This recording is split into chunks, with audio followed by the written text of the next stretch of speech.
நாம் தொடர்ந்து அந்த செய்தியை கிட்டத்தட்ட 8-9 வாரங்களுக்கு மேலாக நாம் தியானித்து வருகிறோம். இன்றைய தலைப்போடு சேர்த்தால் இன்னும் ஒரு தலைப்பு. இன்னைக்கு நம்ம பார்க்க இருக்கிற காரியம் அசரு, அடுத்து விதை நசிங்கினவர். இந்த 20வது வசனத்தை நாம் எல்லாரும் வாசிக்கலாம். அசரு, அசரு உள்ளவன். அசருனா என்னன்னா, இந்த 2 விதத்துல இருக்குது. ஒரு புண்ணு வந்த உடனே மேல காஞ்ச தோல் வரும், பார்த்துருக்கீங்களா? ப்ரௌன் கலர்ல காஞ்ச தோல். புண்ணு ஆறும்போது நம்ம அதுல அசடுன்னு சொல்லுவோம். அது அசரு, ஆக்சுவலா அதனுடைய பேர் அசரு. ஒரு புண்ணு வந்து ஆறும்போது மேல வரும். அந்த டைப்லயே சில தோல்ல சில நோய்களும் வரும். அது மாதிரியே இருக்கும். சிலது குஷ்டரோகம் வருவதற்கு முன்பாக, குஷ்டரோகத்துல நிறைய தன்மைகள் இருக்குது. அது வர்றதுக்கு முன்னாடியும் அது மாதிரியே அது சிம்பிளா அது மாதிரியே தோற்றமளிக்கும். இப்படி அந்த நாட்கள்ல இருக்கு. தலையில வருகிற குஷ்டரோகம், தாடிக்கு உள்ள வருகிற குஷ்டரோகம், வீட்டுல பூசணம் பிடிக்குதுல அதையும் குஷ்டரோகம் தான் பைபிள் சொல்லுகிறது. அப்புறம் லெதர் ப்ராடக்ட், லெதர் பேக்கு, இந்த மாதிரி இதுல பூசணம் பிடிக்கிறதையும் அதுல ஒரு குஷ்டத்தை போல வரும், அதையும் குஷ்டரோகம் என்று தான் பைபிள் சொல்லுகிறது. இங்க குஷ்டரோகத்துக்கு முன்னாடி அசடு போல, அந்த அசடு மாதிரி சிலது தோன்றலாம். அதை ஆண்டவர் அதையும் எச்சரித்து அதையும் சரி பண்ணணும். ஒருவேளை அது அசராக இருக்கலாம், புண்ணு வந்ததுனால இருக்கலாம், இல்லைன்னா குஷ்டரோகத்துடைய முன்னடையாளமாக இருக்கலாம். அதனால அதை கண்காணிக்கணும் அப்படின்னு சொல்லி ஆண்டவர் லேவியராகமத்துல, வாசிக்க வேண்டாம், லேவியராகமத்துல 13ல அதை குறித்து ஆண்டவர் எழுதுகிறார். அப்ப அசர் என்பது குஷ்டரோகத்திற்கு முன்னடையாளமாக, அல்லது ஒரு புண் வந்ததற்கு பின்பாக, ஒரு காயத்திற்கு பின்பாக, ஆறுவதற்கு முன்னாடி வர்ற ஒரு தோல்ல ஏற்படுகிற ஒரு மாற்றம், இது ரெண்டையும் நீங்க மனசுல வச்சுக்கிறீங்க. ஆண்டவர் சொல்கிறார், இப்படி இருந்தாலும் என்ன பண்ண முடியாதான்? தேவனுடைய ஆலயத்துக்குள்ள அப்பத்தை செலுத்தலாகாது. ஹல்லேலூயா. அப்பத்தை என்ன பண்ண முடியாதான்? செலுத்த முடியாது. இப்படி இருக்கும்போது ஆசரிப்பு கூடாரத்துக்குள்ள என்ன பண்ணக்கூடாதான்?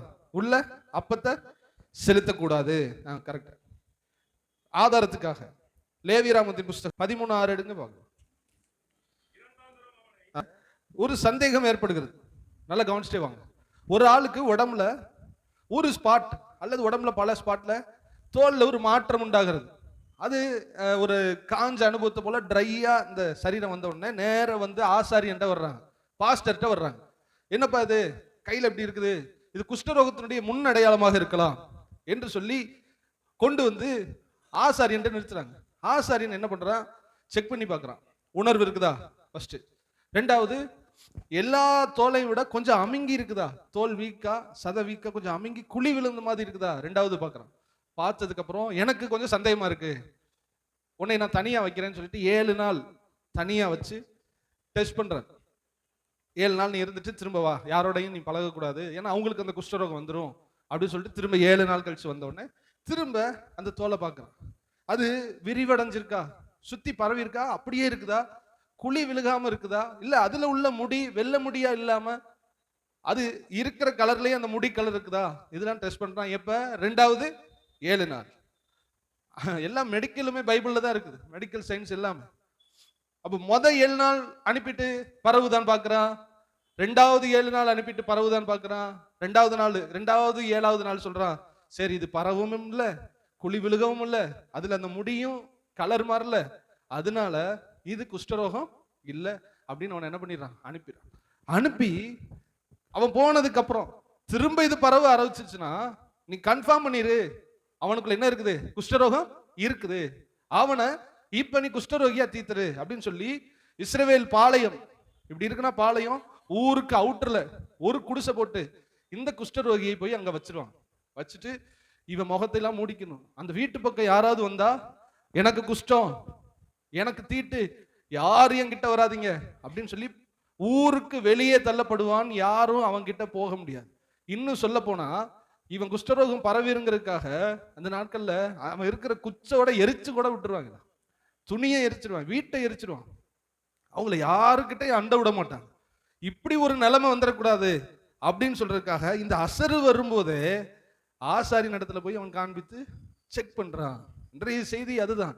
அசரு இருந்தால் அசரு தானே அப்படின்னு என்ன பண்ணிடக்கூடாது, அசால்ட்டா விட்டுறக்கூடாது. இது குஷ்டரோகமாய் மாறலாம். இது இது அந்த அசர் உள்ள மனுஷன் என்ன பண்ணணும், இது குஷ்டரோகம் இல்ல அப்படின்னு கன்ஃபார்ம் பண்றவரை அவன் உயிரை கையில பிடிச்சிக்கிட்டு இருக்கணும். இன்னைக்கு எப்படியோ தெரியல, அன்னைக்கு அப்படித்தான். 7 நாள் அளவும் தனிமைப்படுத்தப்பட வேண்டும். உயிரை கையில பிடிச்சிட்டு போச்சு, இன்னும் 7 நாள்ல தெரிஞ்சு போயிடும். இது பரவுதா, குழி விழுகுதா, முடி நிறைக்குதா, முடி வெள்ளையாகுதா, இதோட என்ன ஊரை விட்டு தள்ளிடுவானே, இதோட என் வாழ்க்கை முடிஞ்சிச்சு, என் மனைவி பிள்ளைகளை பார்க்க முடியாது, என்னை விட்டா வீட்டோட எரிக்க கூட செஞ்சிருவான், நான் தீட்டு உள்ளவனா மாறிட்டனே அப்படின்னு சொல்லிட்டு அவன் மனசு ரொம்ப அங்கலாய்க்கும்.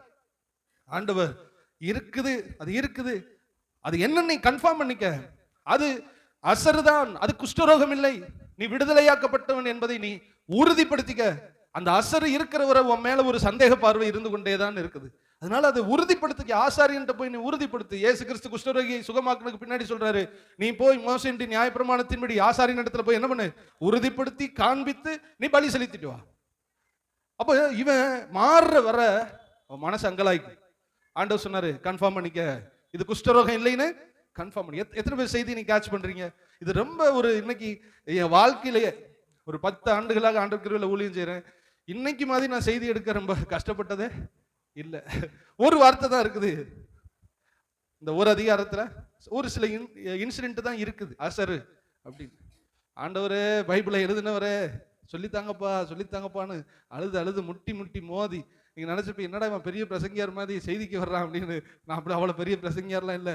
இப்ப வேற உட்கார்ந்து எழுதிட்டு இந்த கையில வேற இன்னைக்கு அசரை பத்தி எடுத்தேன்னா என்னன்னு தெரியல, கத்தி கையிலேயே போட்டு இவ்வளவு தண்டி கீரி நகத்தோட இப்படி நிக்குது.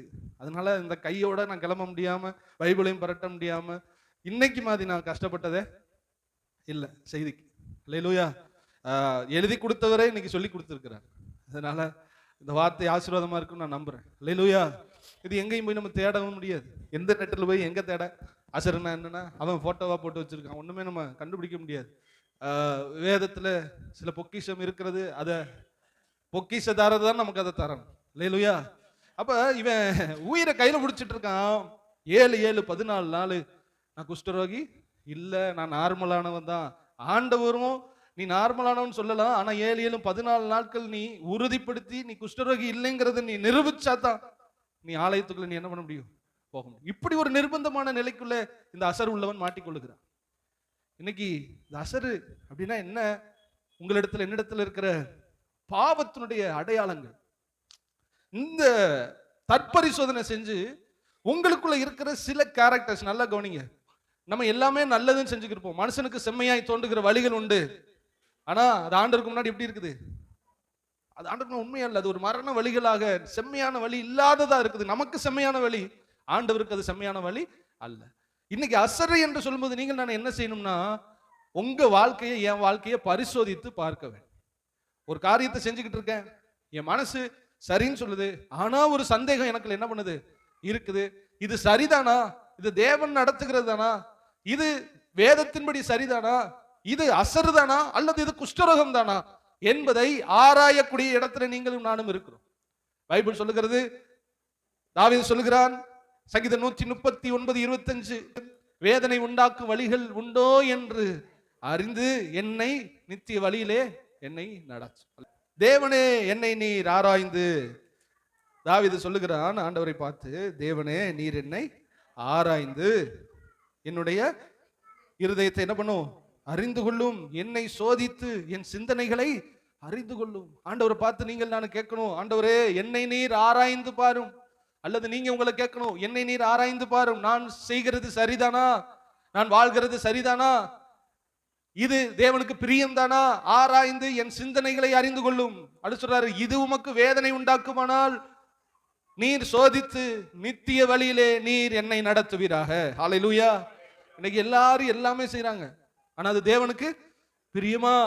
வேதனை உண்டாக்குறமா? தேவனுக்கு இது பிரியம்தானா? தேவன் இதிலே ஆசைப்படுகிறாரா அல்லது இது வேதத்தின்படி பாவமா என்கிறத நீங்க ஆராயாவிட்டால் உங்களுக்கு தெரியாமலே இந்த அசரு குஷ்டரோகமாக என்ன பண்ணிரும். ஹல்லேலூயா. தப்புன்னு ஆண்டவர் நமக்கு உணர்த்தணும், பைபிள் நமக்கு உணர்த்தணும். உங்களுக்கு எனக்கும் மனசுல போய்கிட்டு இருக்க காரியம் சரிதானா, தேவனுக்கு பிரியமாங்கிறத உணர்த்தி அதை வேற வழியில நம்ம மாத்தி ஆண்டவர் பிரியமா ஓடிடணும். இது உங்களை மாத்தி குஷ்டரோகமா என்ன பண்ணிடக்கூடாது, மாத்தி. அதான் தாவீது சொல்ற, வேதனை உண்டாக்கும் வழி உண்டோ? அப்ப இன்னையிலிருந்து ஒவ்வொரு செயலையும் செய்யும் போது, ஆண்டவரே இது உங்களுக்கு பிரியந்தானா? அல்லேலூயா. அதை கண்டுபிடிச்சோன்னா என்ன செய்யணும்? அதை வேற அறுத்து எப்படி ஆகிலும் அதுல இருந்து என்ன பண்ணணும்? விடுதலைய வாங்க. இங்க கவனிங்களேன், இவன் என்ன பண்றான்? நேர யார்கிட்ட போய் காமிக்கிறான்? ஆசை. வேற யாரும் உங்க தப்ப சுட்டி காமிக்க முடியாது. நீங்க தேவனுடைய சமூகத்துல இருந்து, பிரேயர்ல இருந்து, உபவாசத்துல இருந்தாதான் உங்களை நீங்க ஆராய முடியும். அல்லேலூயா. எத்தனை பேர் உங்களுக்குள்ள இருக்கிறது சரியான ஆவிதானா, நீங்க சரியாதான் ஆண்டவருக்குள்ள போய்கிட்டு இருக்கீங்களா அப்படிங்கறத உணரணும்னா ஆசாரியன் இடத்துல போய் நீங்க காமிக்கணும் உங்களுடைய ஆசரை. அல்லேலூயா. ஆண்டவரே நான் சரிதானா, நான் ஜெபிக்கிறது சரிதானா, என்னுடைய தொழில் முறைகள் சரிதானா, நான் பேசுவது சரிதானா, என் ஊழியம் சரிதானா, ஆசாரியன் போய் காமிக்கணும். ஆசாரியன் தான் செக் பண்ணிட்டு சொல்லணும், இல்ல இல்ல நீ சரியா தான்டா போறேன்னு சொல்லி. அல்லேலூயா. இவன் நேர இவன் ஆசாரியன் இடத்துல போகிறான், போய் தன்னுடைய எல்லாவற்றையும் காமிக்கிறான். அல்லேலூயா. அப்ப அவன் என்ன செய்யறான்? 7 நாள் அளவும் பிரிச்சு வைக்கிறான். பிரிச்சு வச்சு அவன் அந்த அசரு மாறுற வர அவன் தனிமையிலே இருக்கிறான். அல்லேலூயா. உங்களுக்குள்ள இருக்கிற பாவங்கள், தேவனுக்கு பிரியமில்லாத காரியங்களை எப்ப தெரியுமா நீங்க ஜெயிக்க முடியும்? தனிமையிலே தேவனுடைய சமூகத்தில் இருக்கும் போது தான் ஜெயிக்க முடியும். அல்லேலூயா. அவனுடைய நோக்கத்தை ஃபுல்லா பாருங்களேன். இந்த 7 நாளும் இது குஷ்டரோகமா என்ன பண்ணிடக்கூடாது, மாறிடவே கூடாது, இது சரியாயிரணும் சரியாயிரணும். 7 நாள் அளவும் காத்திருந்தது போல ஒரு விசுவாசி தேவனுக்கு வேதனை உண்டாக்கும் வழிகள் இருக்குமானால் அவன் தேவ சமூகத்தில் உட்கார்ந்து கிட்டத்தட்ட 14 நாட்கள் உட்கார்ந்தது போல நீங்களும் தனிமையிலே ஆண்டவர் சமூகத்தில் உட்கார்ந்து உபவாசித்து உங்கள்கிட்ட இருக்கிற வேதனை உண்டாக்கும் பாவத்தை உங்களிடத்துல இருந்து நீங்க என்ன பண்ணணும்? அறுத்துறணும், வெளியில வேரோடு பிடுங்கிடணும். ஒரு பாவம் தான் உங்களை குஷ்டரோகி என்ன பண்ணும்? அல்லேலூயா. அப்ப அவன் சஸ்பென்ஸா உயிரை கையில பிடிச்சிட்டு நிக்கிறான். ஏன்னா இது வந்துட்டு அவனை பாளையத்துக்கு புறம்பே என்ன பண்ணிரும்? வெளியில கொண்டு போயிரும், இவனை குஷ்டரோகியா மாத்திரும். அதனால இவன் தனிமையில உட்கார்ந்து உட்கார்ந்து உட்கார்ந்து 7 நாட்கள் உட்கார்ந்தது போல தனியே நீங்களும் நானும் உட்கார்ந்தா மட்டும்தான் உங்களுக்குள்ள இருக்கிற பாவத்தை என்ன சொல்றது, அடிமைத்தனத்தை உங்களிடத்துல இருந்து என்ன பண்ண முடியும்? எடுத்து போட முடியும். கரங்களை வைத்து ஒரு அல்லேலூயா சொல்லலாமா? அல்லேலூயா. அப்ப இதுல இருந்து நம்ம தெரிஞ்சுக்கிற விஷயம் என்னன்னா, ஆசாரியன் அதுக்கப்புறம் 7 நாட்களுக்கு முடிஞ்சதுக்கு அப்புறம் வர்றான். எங்கப்பா அசர காமி அப்படின்னு சொன்னே காமிக்கிறேன். காமிச்சோடனே குழி விழுந்திருக்கா, என்ன பண்றான்? திரும்ப செக் பண்றான். முடி இருக்குதா, திரும்ப செக் பண்றான். செக் பண்ணிட்டு சொல்றான், நீ என்ன பண்ணிட்ட? இதுல இருந்து விடுதலையாகி விட்டாய், உனக்கு குஷ்டரோகம் இல்லை. அல்லேலூயா. நம்முடைய வாழ்க்கையிலையும் இன்னைக்கு உங்களை இந்த முதல் காரியத்துல நான் சொல்ல விரும்புற காரியம், உங்களை என்னையும் தற்பரிசோதனை செய்து பார்க்க வேண்டும். உங்களுக்கு தெரியாது, அசரு மாதிரி இருக்கும், அது போக போக போக போக அது குஷ்டரோகமாக மாறிவிடும். ஒரு சிறிய பாவம் தான் போக போக பெரிய பாவமாய் மாறிவிடும். சிம்சோனுக்குள்ள இருந்த முதலாவது இருந்த அசர அவன் பார்த்திருந்தான்னா அவன் பெரிய குஷ்டரோகத்துக்குள்ள என்ன பண்ணிருக்க மாட்டான்? போயிருக்க மாட்டான். யூதாசுக்குள்ள இருந்த ஆரம்ப நிலையில இருக்கிற அந்த அசரை பார்த்திருந்தான்னா அவன் குஷ்டரோகியாக பாவியாக பாதாளத்துக்குள்ள என்ன பண்ணிருக்க மாட்டான்? போயிருக்க மாட்டான். அப்ப ஒவ்வொரு விசுவாசியும் தன்னை தற்பரிசோதனை செஞ்சுக்கிட்டே இருக்கணும். பாவம் ஆரம்பத்துல சின்னதா இருக்கும், போக போக போக அது உங்களை அடிமைத்தனத்துக்குள்ளே கொண்டு வந்துவிடும். அல்லேலூயா. அதனால ஒரு விசுவாசி எப்படியாகிலும் தனிமையில இருந்து ஜெபித்து போராடி போராடி போராடி தன் பாவத்திலிருந்து விடுதலை ஆகணும். ஆசாரியனாகிய ஆண்டவராய் இயேசு கிறிஸ்து உங்களுக்கு சாட்சி கொடுக்கணும், நீ விடுதலை ஆயிட்ட, நீ பரிசுத்தமாயிட்ட, நீ பாளையத்துக்கு புறம்பே போக வேண்டியவன் அல்ல, நீ குஷ்டரோகியும் அல்ல, இது உனக்கு சாதாரண ஸ்கின்ல வந்த சின்ன ஒரு டிசீஸ் தான் அப்படின்னு சொல்லி கர்த்தர் நமக்கு என்ன கொடுக்கணும்? சர்டிபிகேட் கொடுக்கணும். அல்லேலூயா. அல்லேலூயா. அப்ப இன்னைக்கு நம்ம தெரிஞ்சு கொள்ற விஷயம், நம்முடைய பேச்சு எப்படி இருக்குது ஆராயணும். அதுல ஏதாவது அசர் இருக்கா? நம்முடைய பார்வையில் ஏதாவது அசர் இருக்குதா? நம்முடைய குணத்துல ஏதாவது அசர் இருக்கா? காசு விஷயத்துல ஏதாவது அசர் இருக்கா? அசருனா பாவத்துடைய ஆரம்ப நிலை. இதை விட்டுட்டா அது குழி விழுந்து குஷ்டரோகமாக மாறிவிடும். ஆரம்பத்திலே பார்க்கிறது நல்லது. அதான் ஆசாரியன் இடத்திலே காமிச்சு உறுதிப்படுத்துகிறார். சரி, இதுல ரெண்டாவது விஷயத்தை பாத்தீங்கன்னா, இந்த அசரை இன்னொரு காரியத்துக்கு ஆண்டவர் ஒப்பிடுகிறார். இது வந்துட்டு ரெண்டாவது சொல்றாரு, ஒருத்தவனுக்கு தீக்காயம் பட்டோ அல்லது வெட்டு உண்டாக்கியோ உடம்புல ஒரு புண்ணு என்ன பண்ணிருச்சு? வந்துருச்சு. இப்ப புண்ணு காயும் போது ஒரு அசடு வருமா? வரும். வந்ததுக்கு அப்புறம் அது பிஞ்சு என்ன ஆகுது? ஆகி உள்ள ஒரு வெள்ளத்தோல் தெரியுது. தெரிஞ்சதுக்கு அப்புறம் அதையும் என்ன பண்றாரு? செக் பண்ணிட்டு, இது உடல்ல உண்டான இது என்ன சொல்ற குஷ்டரோகம் இல்ல, புண்ணினால் வந்த தீட்டு அப்படின்னு சொல்லிட்டு அவனையும் குஷ்டரோகி இல்லைன்னு என்ன பண்றாரு? வெளியில அனுப்புறார். உங்களுக்கு இதை என்ன சொல்ல விரும்புறேன்னா, பாவம் நம்மகிட்ட ஒரு காயத்தை போல என்ன பண்ணும்? ஏற்படும். பாவம் இப்ப எனக்கு கையில இன்னைக்கு வெட்டு விழுந்த மாதிரி பாவம் ஒரு மனுஷனுக்குலாம் என்ன பண்ணும், வெட்டு மாதிரி விழும். வெட்டு விழுந்து அது ஆற ஆரம்பிக்கும். ஆற ஆரம்பிக்கும் போது இந்த அசடு என்ன பண்ணும், உண்டாகும். அசடு உண்டாகும் போது சுத்திலும் அசடு ரெண்டு காரியத்துக்காக உண்டாகுது. ஃபர்ஸ்ட், உள்ள இருக்கிற பிளட் என்ன பண்ணக்கூடாதான், வெளியில வராம இருக்கிறதுக்கு வெளியில ஒரு பாதுகாப்பு கேடகமாக இந்த அசடு உண்டாகுது. ரெண்டாவது, வெளியில இருக்கிற கிருமிகள் என்ன பண்ணக்கூடாதான், உள்ள போகக்கூடாதுன்னு அந்த அசடு உண்டாகுது. உங்களுக்கு தெரியுது, உங்களுக்கு புண்ணுல அப்படி கருப்பா வரும் பாருங்க, அது எதுக்கு வருதுன்னு ஆண்டவர் இந்த இடத்துல காண்பிக்கிறார். அது எதுக்கு வருதுன்னா, உள்ள பிளட் வரக்கூடாது. ரெண்டாவது, வெளி கிருமி உள்ள வரக்கூடாது. எந்த காயமா இருந்தாலும் இது வந்துடும். இப்படி இந்த காயம் வரும்போது ஒரு மனுஷன் என்ன பண்ணுதுன்னா, சுத்தில அரிப்பு என்ன பண்ணுது, ஏற்படுது. அரிப்பு ஏற்பட்ட உடனே இது என்ன பண்ண ஆரம்பிக்கிறோம், சொரிய ஆரம்பிச்சோன்னே, சயின்ஸ் சொல்லுது சொரிய ஆரம்பிச்சோன்னே திரும்ப உள்ள இருந்து என்ன பண்ணுது, ரத்தம் ஆறுன புண்ணு திரும்ப என்ன பண்ணுது, திருப்பி புது புண்ணா மாறுது. ரெண்டாவது, கிருமிகள் எல்லாம் என்ன பண்ணுது, திரும்ப அட்டாக் பண்ணுது. இந்த அசருக்கு பின்னாடி புது தோல் உருவாகிறது. இந்த புது தோலையும் இதுக்கு எடுத்து போடுது. அல்லேலூயா. நீங்க திரும்ப நீங்க அறிந்து கொள்ளக்கூடிய இரண்டாவது காரியம், உங்க வாழ்க்கையில, என் வாழ்க்கையில சில பாவங்கள் உங்க வாழ்க்கையில இருக்கும். நம்ம ஆண்டவருடைய கிருபையிலையோ ஃபாஸ்டிங் போட்டோ ஜெபம் பண்ணியோ விடுதலை ஆவதற்கு ரொம்ப பிரயாசப்பட்டு ஒரு கடைசி ஸ்டேஜுக்கு வந்திருப்போம். எக்ஸாம்பிளுக்கு சொல்றேனே, ஒரு குடிப்பழக்கத்துல இருக்கிற ஆளு கொஞ்சம் கொஞ்சமா விடுதலையாகி ஒரு குடிப்பழக்கத்துல கடைசி ஸ்டேஜுக்கு என்ன பண்ணிருக்கிறாங்க, வந்திருக்கலாம். அல்லது ஒரு தவறான ஒரு காட்சிகளை படங்களை செல்ல பாக்குறது வந்து விடுதலையாகி ஒரு கடைசி எல்லைக்குள்ள வந்திருக்கலாம். கடைசி எல்லைக்குள்ள வர்றது என்னன்னா, புண்ணு ஆறுற ஸ்டேஜ்ல அது புண்ணு ஆறிடணும். இதுக்கு மேல அதுல ஒரு பூரண விடுதலை தான். ஆனா புண்ணு ஆறுவதற்கு முன்னாடி இந்த பிசாசு என்ன பண்ணுவான்னா, சொரிய சொல்லுங்க, சொரிய சொல்லிடுவான். அல்லேலூயா. சொரிய சொல்லி ஆறிக்கிட்டு இருந்த புண்ணை என்ன பண்ணுவாங்க, திரும்ப பிச்சு விட்டுட்டு உள்ள இருந்து என்ன வர ஆரம்பிச்சிடும், ரத்தம் வர ஆரம்பிச்சிடும். உள்ள இருந்து திரும்ப கிருமிகள் தாக்க ஆரம்பிச்சிடும். புது தோல் ஃபார்ம் ஆகிக்கிட்டு இருந்துச்சு. ஆண்டருடைய பரிசுத்த அந்த வாழ்க்கை நமக்குள்ள ஃபார்ம் ஆகிக்கிட்டு இருந்த வாழ்க்கை திரும்ப இப்ப என்ன ஆகுது, பிச்சு விட்டுட்டு உள்ள இருந்து பழைய வாழ்க்கை என்ன பண்ணிடுது, கிளம்புது. அதாவது நான் என்ன சொல்றேன்னா, விடுதலையாக வேண்டிய பாவத்தை விடுதலையாக வேண்டிய நேரத்துல முழுவதும் விடுதலையாகாமல் ஒரு மனுஷன் கடைசியில் என்ன பண்ணிடுறான், செஞ்சிடறான். இவனும் என்ன பண்றான், இந்த அசடை என்ன பண்ணி விட்டுறான், பிச்சு விட்டு திரும்ப ஒரு அசடை என்ன பண்ணது இவன் வாழ்க்கையில வரப்போ. அல்லேலூயா.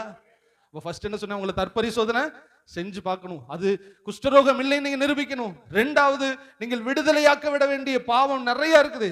நீங்க ஜெபம் பண்ணி விடுதலையாகி கர்த்தர் குறிப்பிட்ட நாள் கழிச்சு ஒரு விடுதலை தர விரும்புவாரு. விடுதலையாகிற நேரத்துல நம்ம என்ன பண்ணிட கூடாது, அந்த விடுதலைய கெடுத்து போட்டுரும். உங்களுக்கு எக்ஸாம்பிள் பைபிள்ல இருந்து உங்களுக்கு சொல்ல விரும்புறேன். ஆகாப் என்பது ஒரு ராஜா இருந்தான். பெனத்தாத் என்று ஒரு சீரிய ராஜா இருந்தான். இவன் ஒரு நாள் இவனோடு கூட யுத்தத்துக்கு வருகிறான். யுத்தத்துக்கு வரும்போது மாட்டிக்கிறான், எதிரி மாட்டிக்கிறான் ஆகாப்ட. சேவகர்கள் எல்லாரும் சொல்றாங்க, டே இஸ்ரவேலின் ராஜா ஆகாப் கொஞ்சம் இரக்கம் உள்ளவன், அவன்கிட்ட போய் நீ என்ன பண்ணு, மன்னிப்பு கேளுன்னு சொன்ன உடனே ஆட்கள் அனுப்புறாங்க.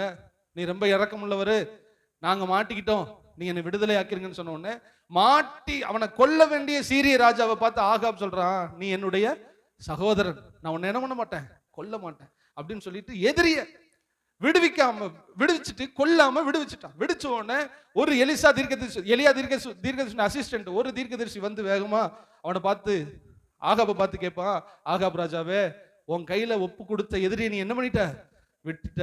உனக்கு ஒண்ணு சொல்றேன் பாரு, நீ எந்த எதிரியை விட்டியோ அவன் உயிருக்கு பதிலா உன் உயிர் என்ன பண்ணும், போ. அவன் ஜனத்துக்கு பதிலா உன் ஜனம் என்ன பண்ணும், போ. இதுதான் தீர்ப்புன்னு சொன்ன. நாட்கள் சென்றது. இவன் கையில மாட்டின அந்த ராஜாவை விட்டா பாருங்க எதிரிய. யாராவது எதிரியை விடுவானா? அந்த நாட்கள் எல்லாம் எதிரி மாட்டிட்டா எதிர்நாட்டில் உள்ள எல்லாரும் கொல்லப்பட வேண்டும். ஆனா இவன் என்ன சொல்லிட்டான், என் சகோதரன் காப்பாத்திட்டான். சில நாட்கள் சென்றது.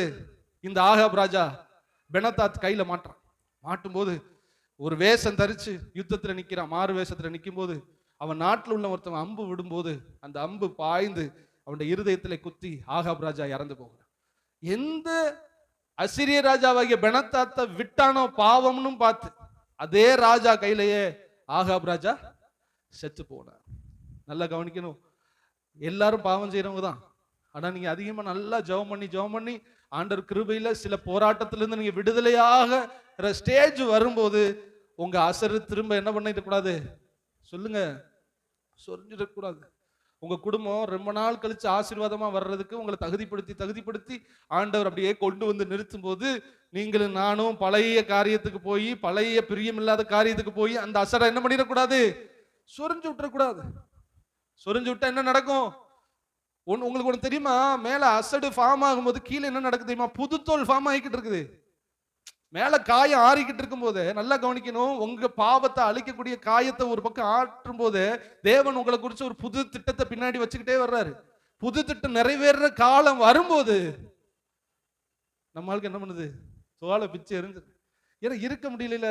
எவ்வளவு பைபிள், எவ்வளவு ஆண்டுகள் ஆனாலும் பைபிளை வியாக்கியானம் பண்ணிக்கொண்டே இருக்கலாம். பைபிள்ல அவ்வளவு 66 புஸ்தகம் இருக்கிறது, அவ்வளவு அதிகாரம் இருக்கிறது, அவ்வளவு வசனம் இருக்குது. சில வேளையில ஒரு வசனத்துக்குள்ளேயே ஊழியக்காரர்கள் சிக்கிக் கொள்ளுகிறோம். ஒரு வசனத்துக்குள்ளே மாட்டி அதையே பிரசங்கம் பண்ண முடியுதுன்னா அப்ப எத்தனை வசனம் இருக்குது, எத்தனை காலங்கள் வேணும் பிரசங்கம் பண்றதுக்கு? புது திட்டம் உங்களுக்காக வச்சுக்கிட்டு இருக்கிறார். புது திட்டம் ஃபார்ம் ஆகிக்கிட்டு இருக்கும் போது, நம்ம மேல இருந்த காயங்கள் ஆறிக்கிட்டு இருக்கும் போது அரிப்பு என்ன பண்ணிருது வந்து, கொஞ்சம் சின்ன பிள்ளையில பாருங்களேன், ஓரத்துல பிச்சு விடாங்க. நீங்களா அதை ஃபீல் பண்ணிருப்பீங்களா? ஓரத்துல பிப்பாங்க, சொல்லிவாங்க, எப்படி ஒரு நாள் அப்படியே பிச்சுடுது. அந்த புண்ணு மற்ற புண்ணை விட வேதனையா, ஆறுற புண்ணு திரும்பி புண்ணாச்சுன்னா ரொம்ப கஷ்டமா இருக்கும். நீங்க யோசிச்சு பாருங்க, ரொம்ப லேட்டா. ஹல்லேலூயா. புது தோலையும் புது தரிசனத்தையும் அவன் இழந்து விடுவான். ஹல்லேலூயா. அடுத்து உள்ள ரத்தம் எல்லாம் வெளியில வந்துடும். மீண்டும் ரத்தம், பாவம், மீண்டும் கிருமி, பிசாசு தாக்க ஆரம்பிச்சிருவான். முன்னிலைமையிலும் அவருடைய பின்னிலைமை மோசமா இருக்கு. புது வாழ்க்கை, புது பரிசுத்த வாழ்க்கை, புது திட்டம், புது தோலை வர்றதுக்குள்ளேயே அது அந்த தோலையும் கிழிச்சு பிசாசு வெளியில எடுத்து. எத்தனை பேர் எதுல அடிமையா இருக்கீங்க? நல்லா கவனிங்க. பாவம் என்பது காயத்தை உண்டாக்கும். குடிக்கிறீங்களா? அது உங்க குடும்பத்துக்கு காயம். காயப்பட்டா என்ன நடக்கும் தெரியுமா? அதை ஃபீல் பண்ணி பேசுறது தான் எனக்கு இது நடந்திருக்கு போல. என்னடா சுண்டு வரல அடிவட்டிட்டு இவ்வளவு சீன் போடுறது நினைக்காதீங்க. இந்த நகத்தோட அந்த கத்தி நகத்தையோட சதையோட வெட்டி அப்படி நிக்குது. காயம் வந்தா எவ்வளவு பிரச்சனை தெரியுமா? பாவம் வந்து காயம் மாதிரி உங்களை செயல்பட விடாது. இங்க இருங்க, குளிக்க முடியல, குளிக்க முடியாது, ஒண்ணும் செய்ய முடியாது, ஒண்ணும் செயல்பட விடாது. பாவம் வெட்டு காயம் போல வெட்டிடுச்சுன்னா உங்க குடும்பம் ஓடாது.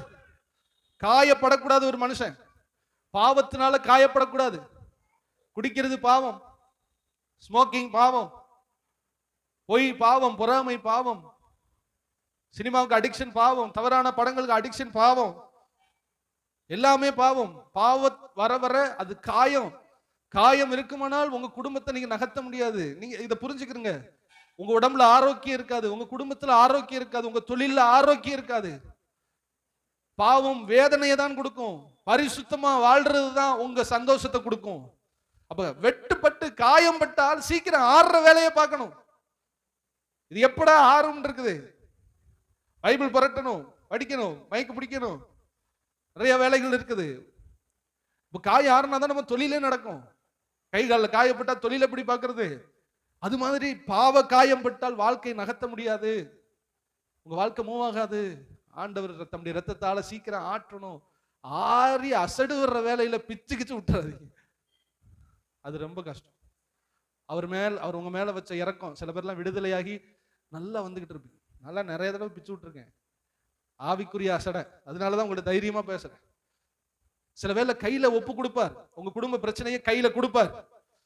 உங்க அடிக்ஷனை, நீங்க அடிமைப்பட்டு இருக்கிற பாவத்தை உங்க கையில என்ன பண்ணுவார்? ஆண்டவர் கொடுப்பார். ரொம்ப நாள் ஒரு விஷயத்தை விட முடியாம இருப்பீங்க, அதை விடுவதற்கு ஆண்டவர் கிருபை கொடுத்து வர்ற நேரம், ஒரு நேரம் இருக்குது. எல்லா நேரத்திலும் ஆண்டவர் விடுதலை தர மாட்டார். ஒரு நேரம் இருக்கிறது, அப்பொழுது சத்ருவை நம்ம கையில என்ன பண்ணுவார்? ஆண்டவர் ஒப்பு கொடுப்பார். உங்க குடும்பத்துக்கு எதிரான சத்ருவை ஒப்பு கொடுப்பார். ஒப்பு கொடுக்கிற டயத்துல நீங்க மிஸ் பண்ணிடக்கூடாது. ஹல்லேலூயா. ஆறு நேரத்துல அந்த அசர்வை பிச்சிடக்கூடாது. பித்து விட்டால் மீண்டும் காயம், மீண்டும் வேதனை, மீண்டும் கஷ்டம். ஹல்லேலூயா. இப்ப பாருங்களேன், அந்த வசந்த வாசிக்க 1 ராஜாக்கள் 20:42 வாசிக்கலாம். பாருங்க, எதிரிய சங்காரத்துக்கு கொல்லுவதற்கு உன் கையில என்ன பண்ண? ஒப்பு கொடுத்தேன். அவனை நீ தப்பி போகும்படி, சொல்லுங்க, தப்பி போகும்படி விட்டபடியால் உன் பிராணன் அவன் பிராணனுக்கு ஈடாகவும் உன் ஜனம் அவன் ஜனத்திற்கு ஈடாகவும் இருக்கும் என்று கர்த்தர் சொல்லுகிறார். அல்லேலூயா. மேல சொல்லும் போது சொல்லுவான், அதை ஒரு எடுத்துக்காட்டா, என்கிட்ட ஒரு ஆளை ஒப்படைச்சிட்டு போனாங்க, பார்த்துக்கன்னு. நான் வேறு அலுவல்களாய் இருக்கும்போது அவன் என்னை விட்டு ஓடி போய் விட்டான். ஒரு எடுத்துக்காட்டு சொல்றான். அந்த ராஜாட்ட பேசுறதுக்கு முன்னாடி, ராஜா ராஜா என்கிட்ட ஒரு எதிரியை கொடுத்துட்டு போனாங்களா, அந்த எதிரியை நான் பார்த்துக்க, இல்லைன்னா உன்னை கொன்றுவேன்னு ஒருத்தன் சொல்லிட்டு போனான். நான் பார்த்துக்கிட்டு இருக்கும்போது எனக்கு கொஞ்சம் வேலை ஆயிடுச்சு, நான் போற வழியில அவன் ஓடிட்டான் அப்படின்னு அவன் என்ன செய்ய சொல்லும்போது, அவன் சொன்ன மாதிரியே தண்டனை உனக்கு வரும்னு சொல்றான். அப்பதான் ராஜாட்ட சொல்றான், அப்படியே இது நான் உனக்கு எடுத்துக்காட்டு தான் சொல்றேன், ஆனா அப்படியே உன் கையில மட்டும் நான் ராஜாவை நீ விட்டில, நீனும் அதனாலதான் என்ன பண்ணுவ, அழிஞ்சு போ.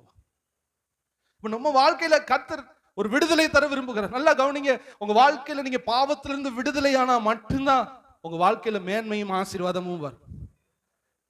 உங்களுக்கு புரிஞ்சா? இதுல ஆண்டவர் காம்ப்ரமைஸ் ஆகவே மாட்டார். பரிசுத்தம் இல்லாத ஒருவரை ஆண்டவரால் ஆசீர்வதிக்கவே முடியாது. இதுல நீங்க உறுதியா இருக்கணும்.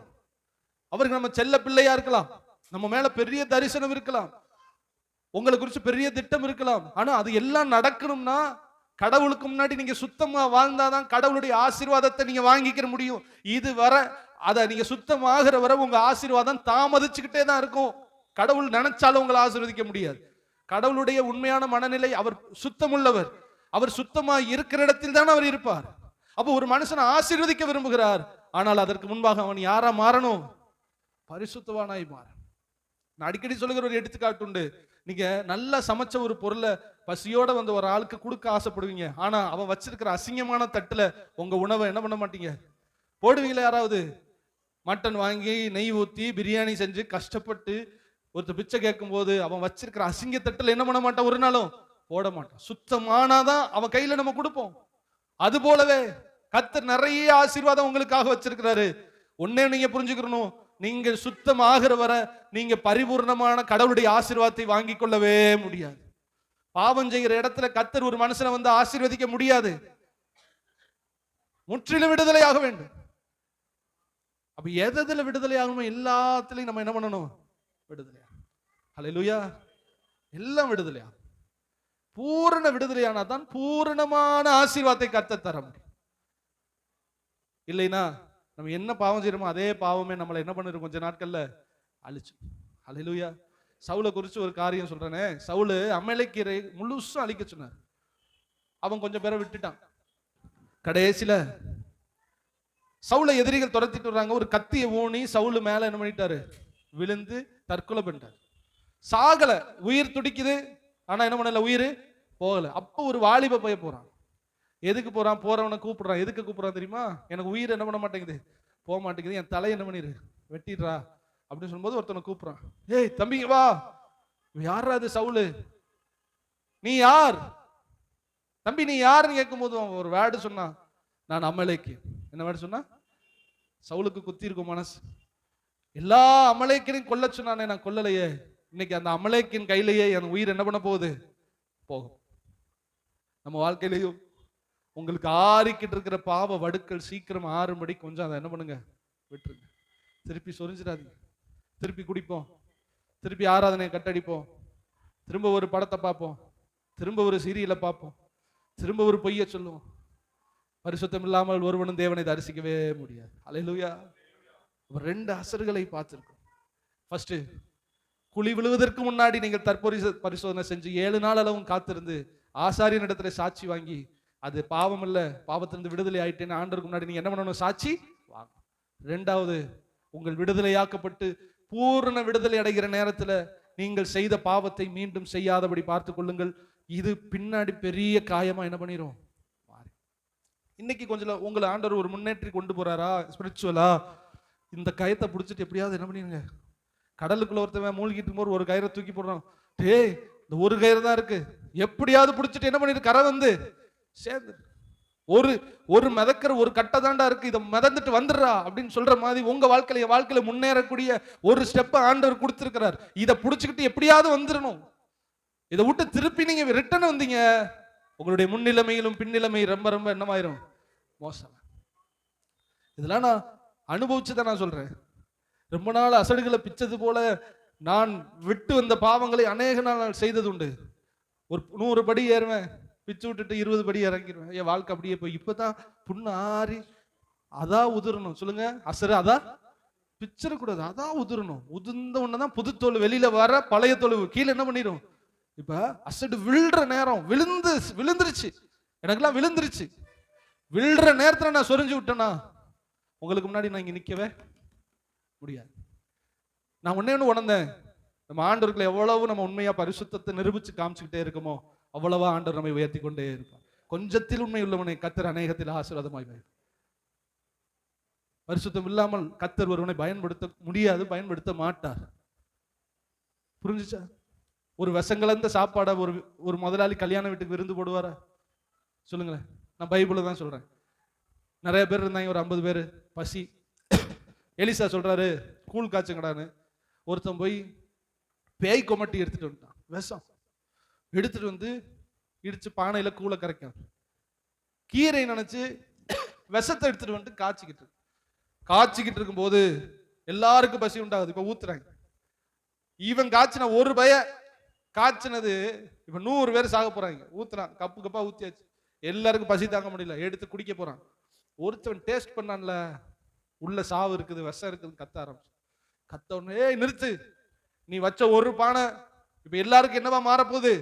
விஷமா மாறும், நிறுத்து அப்படின்னு சொல்லிட்டு ஒரு மாவை அள்ளி போட்டுட்டு எலிசா ஜெபிக்கிறான். அந்த விஷமெல்லாம் நல்லா என்ன பண்ணிடுச்சு, மாறிச்சு. இதுக்கப்புறம் தான் பாத்திரத்துல எடுத்து அப்படியே யூஸ் பண்ணி எல்லாரும் குடிக்க ஆரம்பிச்சு, எல்லாரும் பசியா இருந்தார். இதெல்லாம் முக்கியமான சத்தியம், நல்லா புரிஞ்சுக்கணும். விஷத்தை போல இருக்கிற ஒரு மனுஷனை கர்த்தர் பிறருக்கு ஆசீர்வாதமா வைக்க முடியாது. ஏன்னா இவனே விஷத்தை குடிச்சு சாகுற மாதிரி இருக்கும்போது இவன் இன்னும் 100 பேரை சாவதில்ல படைத்தவருக்கு விருப்பமே கிடையாது. கர்த்தர் உங்களை ஆசீர்வதிக்கணும், உங்களை சுத்தி உள்ளவங்களை ஆசீர்வதிக்கணும்னா உங்கள் காயங்கள், பாவ காயங்கள் எல்லாம் ஆற்றப்பட வேண்டும். அல்லேலூயா.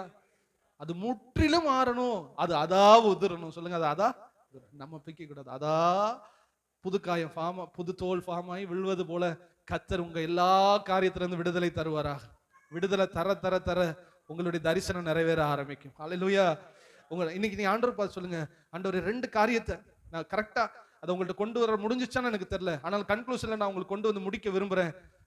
உங்களை டெஸ்ட் பண்ணி பார்க்கணும். ஆண்டவர் சமூகத்துல பார்த்து ஆசாரியன்ட்ட காமிச்சு உங்க லைஃபை சரி பண்ணிக்கிட்டே இருக்கணும். ஆண்டவரே, என் வாழ்க்கை சரிதானா, நான் பாளையத்துக்கு புறம்பே நரகத்துக்கு போயிடக்கூடாதுன்னு சொல்லிட்டு உங்க வாழ்க்கையை டெஸ்ட் பண்ணுங்க. 2வது பூரண விடுதலை அடைங்க. இது 2ஐயும் செய்வீங்கன்னா நம்முடைய குடும்பங்களில் பெரிய ஆசீர்வாதம் உண்டா. நம்ம எல்லாரும் அப்படி எழுந்திருப்போமா? எழுந்திருந்து நாம் ஜெபிக்க ஆரம்பிப்போம்.